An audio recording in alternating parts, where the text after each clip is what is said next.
기다리는 행복. 이혜인 수녀가 건네는 사랑의 인사. 이혜인 글, 샘터 출판사. 기차를 타면, 기차 안에서 세상을 보면 내 가슴이 두근거려요. 차창 밖으로 산과 하늘이, 언덕과 길들이 지나가듯이 우리의 삶도 지나가는 것임을 기다란 기차는 연기를 뿜어내며 길게 말하죠. 행복과 사랑, 근심과 걱정, 미움과 분노, 모두 다 지나가는 것이니 마음을 비우라고 큰 소리로 기적을 울립니다. 어디까지 가세요? 안녕히 가세요. 낯선 이들과의 인사도 새삼 정겨운 기차 안의 시간들. 사랑은 서로의 짐을 져주는 것. 서로에게 길이 되어 함께 떠나는 아픔이라고 달리는 기차 안에서 많은 얼굴들을 보며 배웁니다. 어느 날 진정 가까워지기 위해 오늘은 무겁게 살아도 좋다고 스스로를 위로합니다. 이혜인, 기차 안에서 전문. 경부선 열차를 자주 이용하는 내가 어느 날 달리는 기차 안에서 떠올려 본 생각을 적은 시이다. 기차는 나에게 늘 설렘, 그리움, 기다림, 반가움, 놀라움이란 단어와 연결된다. 10칸도 더 넘는 기차에 사람들이 그토록 많이 들어가 있는 것도 신기하고, 저마다의 방식으로 여행을 즐기는 이들의 모습을 지켜보는 것도 늘 새롭기만 하다.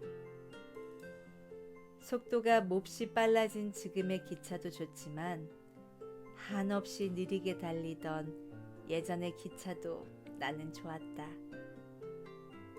한국전쟁 피난 시절 잠시 부산에서 살다 서울로 가는 기차를 탄 일. 방학이면 먼 곳에서 기차 타고 우리 집에 놀러 오는 친척들을 마냥 설레며 기다리던 일. 옆자리에 앉게 된 인연으로 종종 연락을 주고받는 지인들의 모습을 새롭게 떠올려 본다. 기차 안에서 커피나 떡을 나누어 먹다가 금방 가까운 사이가 된 지인도 있고, 몇 번 연락을 주고받다가 지금은 소식이 뜸해진 이들도 있다. 내가 팔을 다쳐 깁스하고 다닐 적엔 가방 속에 있던 멋진 보호대를 선뜻 선물로 전해준 미지의 승객도 있다. 간혹 나의 실수로 기차를 잘못 타서 고생하거나 더러는 사기를 당했던 쓰라린 기억도 없지 않지만, 그래도 기차 여행은 나에게 종합 선물 세트처럼 아름답고 고마운 추억을 더 많이 심어주었다. 기차 안에서 조용히 눈 감고 기도하면 기도 여행이 되고, 좋은 책을 읽으면 독서 여행이 되며, 시상이 떠올라 글을 쓰면 지필 여행도 된다.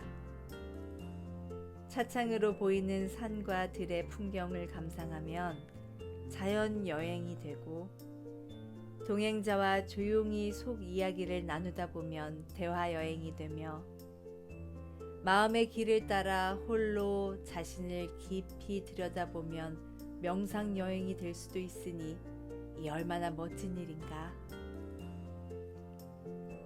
기차 여행을 한 번씩 할 적마다 나는 내면으로 더욱 풍요로워지고 거듭나는 체험을 한다. 기쁨과 슬픔이 공존하는 일상의 여행길을 지혜롭고 인내롭게 달려갈 수 있는 은총을 구한다. 기차가 드디어 목적지에 도착하면 운행을 잘해준 기관사에게도 마음으로나마 감사를 전한다.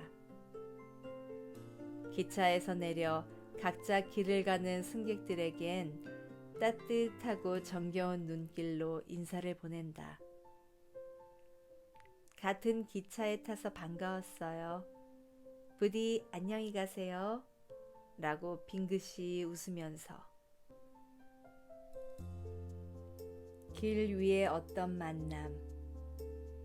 여행을 다니는 길에 간혹 낯선 사람과의 만남이 여러 형태로 이루어지긴 하지만 계속해서 이어지는 경우는 그리 흔치 않다. 길에서 내가 만난 이들 중 특히 잊히지 않고 계속 우정을 나누게 된 두 사람이 있다. 한 번은 동대구역에서 기차를 타기 직전 어느 여성이 내게 오더니 무작정 내 기차표를 보여달라고 했다. 왜 그러냐고 물었더니 내 표는 특실표이니 오늘은 좀 더 편히 가시면 좋겠어요. 제겐 늘 특실표가 주어지니까요. 라고 했다. 굳고 사양할 틈도 없이 나는 얼떨결에 특실로 들어가고 그분은 일반실로 갔다. 나는 그때 서울역이 아닌 광명역에서 내리려고 준비하는데 그는 다시 나타나서 승무원에게 이분은 환자이니 짐을 좀 내려주시면 고맙겠어요 하고 부탁을 하는 것이었다. 내가 급히 내리면서 연락처를 달라고 하니 잠시 망설이다가 명함을 주었는데 그는 알고 보니 소아청소년과 의사이고 의과대학 교수였다. 어느 성당에선가 먼 발치에서 나를 본 일이 있었다는 그는 내가 암으로 투병 중인 걸 알고 잠시라도 편하게 여행할 수 있도록 배려를 해준 거였다. 그 친절한 배려가 하도 고마워서 나는 감사 편지와 책을 보냈고 그 후로도 종종 연락을 주고받는다. 어느 순간 길 위에 버시된 루치아 자매님은 나에게 다른 일을 위한 구체적이고 적극적인 배려가 어떤 것인가를 가르쳐 주었다.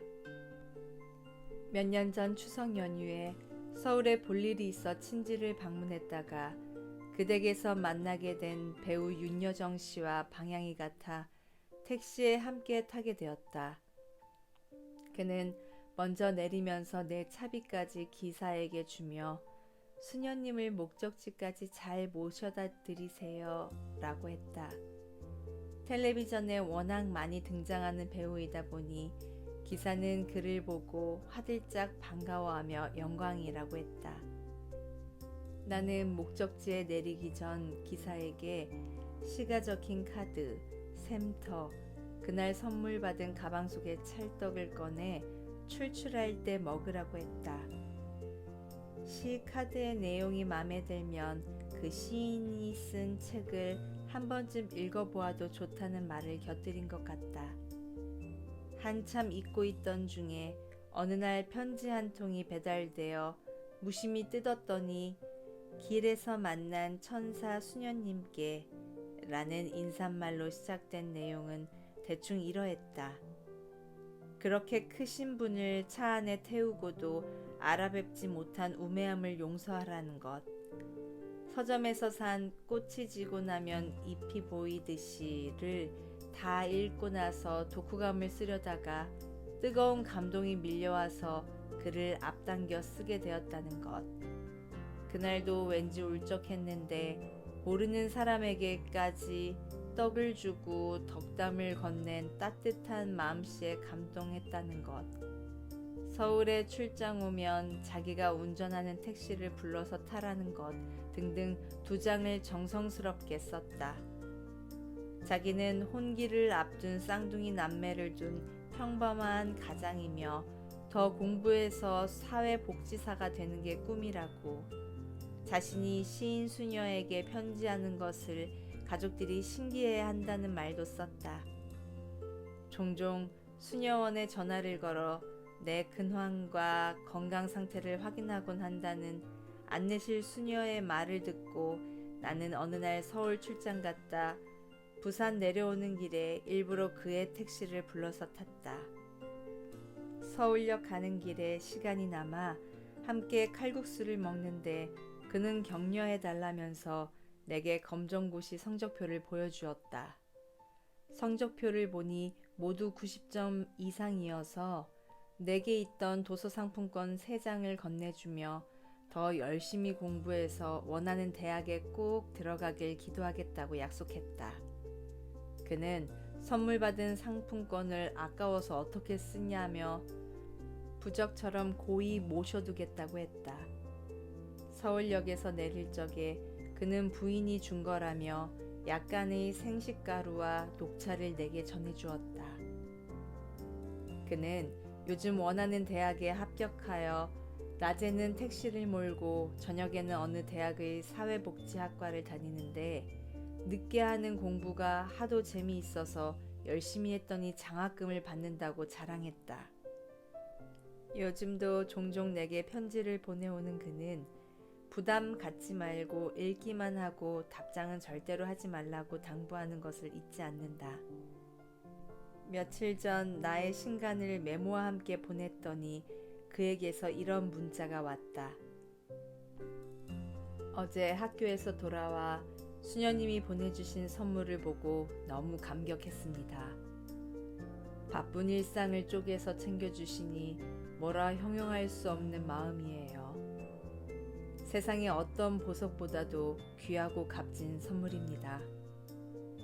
아쉬움과 후회의 어둠에 갇혀서 힘이 떨어질 때 수녀님의 오늘을 위한 기도와 고운말 차림표가 큰 힘이 되어줍니다. 항상 감사합니다. 어느새 나의 편지 친구가 되어준 길 위의 벗, 재신 형제에게 나는 또 어떤 책을 선물할까 즐겁게 궁리하며 빙그레 웃어본다. 사랑의 길 위에서 너도 나도 다양하게 표현할 수 있는 사랑의 또 다른 이름은 남을 위한 따뜻한 배려가 아닐까 한다. 우리는 사랑에 대해서 많이 말하지만 진정 하루를 사랑으로 채우는 일은 생각만큼 쉽지 않다. 삶이란 사랑하기 위해 주어진 얼마간의 자유시간이라고 표현한 아베 피에르 신부님의 말씀을 자주 기억하면서 나는 나름의 지향을 지니고 꾸준히 노력하는 사랑과 배려의 사람이 되고자 한다. 이런 사람이 되기 위해 날마다 새롭게 내가 구체적으로 노력하는 몇 가지를 여기에 적어본다.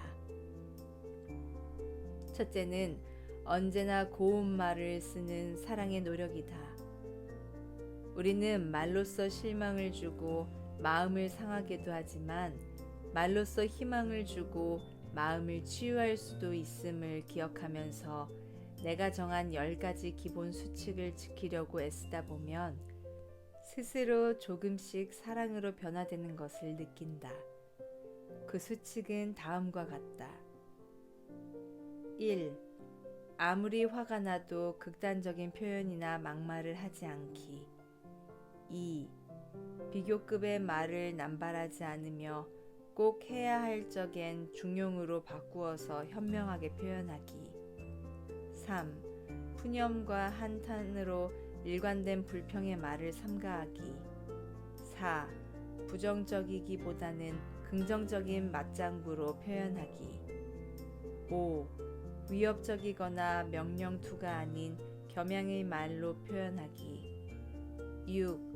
어떤 모임에서 본의 아니게 누구를 험담하는 자리에 있게 될 적엔 슬쩍 화제를 바꾸거나 자진해서 변호인 역할하기. 7. 경조사에서 쓰는 축하의 말, 위로의 말도 충동적으로 하지 않고 미리 생각해서 그 분위기와 대상에 어울리도록 표현하기. 8. 농담이나 유머를 사용할 때는 가시로 찌르거나 비아냥거림이 없는 향기로운 여운을 남기기. 9. 친한 사이일수록 정겹지만 예의를 갖추어 말하기. 10. 잘 알지도 못하는 일을 함부로 속단하거나 추정해서 옮기는 경솔한 말을 하지 않기.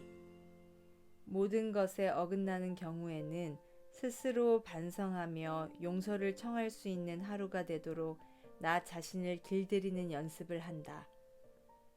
둘째는 누구에게나 밝은 표정으로 다가가는 사랑의 노력이다.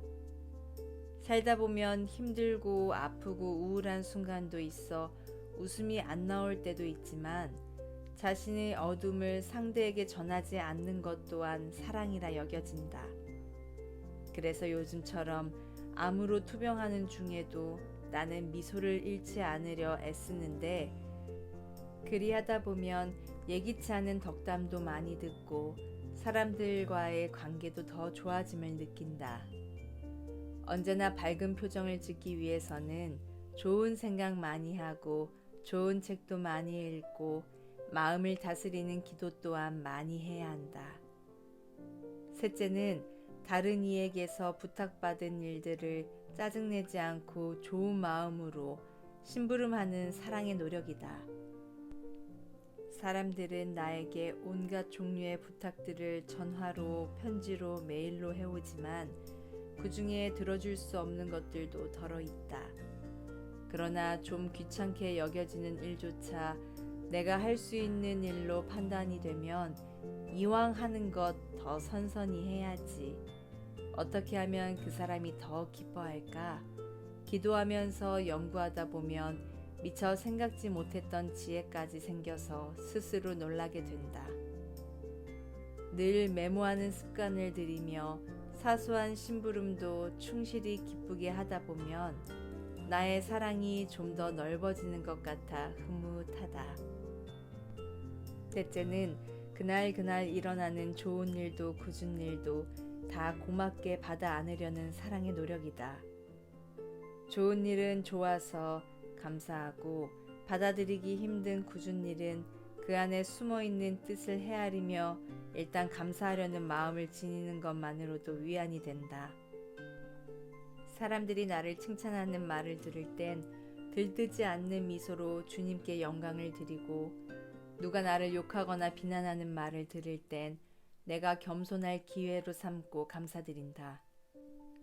나도 때때로 남을 비난했던 일을 떠올리며 그 잘못을 기워 갚는 뜻으로라도 잘 받아들이면 내 마음에도 이내 평화가 찾아오곤 한다. 또 한 번의 새로운 하루가 열릴 적마다 나는 기도하는 마음으로 이 시를 읊조려 본다. 오늘 하루 나에게 일어난 모든 일들이 없어서는 아니 될 하나의 길이 된다. 내게 잠시 환한 불 밝혀주는 사랑의 말들도 다른 일을 통해 내 안에 들어와 고드름으로 얼어붙는 슬픔도, 일을 하다 겪게 되는 사소한 갈등과 고민, 설명할 수 없는 오해도, 살아갈수록 뭉게뭉게 피어오르는 나 자신에 대한 무력감도 내가 되기 위해 꼭 필요한 것이라고 오늘도 몇 번이고 고개 끄덕이면서 빛을 그리워하는 나. 어두울수록 눈물 날수록 나는 더 걸음을 빨리 한다. 이혜인, 길 위에서 전문. 오디오북 보물창고 구독, 좋아요 잊지 마세요.